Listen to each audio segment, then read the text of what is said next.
Five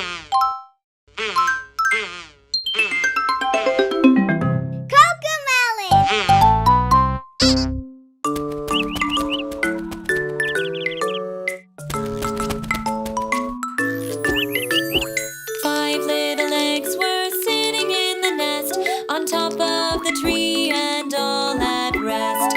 Mama bird saw them starting to crack, and soon all the eggs were hatched.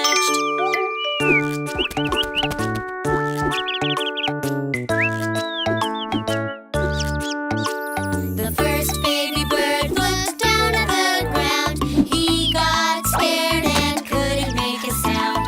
Mama bird said, "Now fly, fly, fly," but the baby bird was too shy, shy, shy.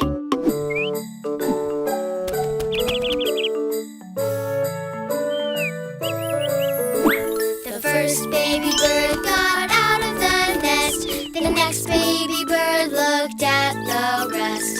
Mama bird said, "Now fly, fly, fly," but the baby bird said,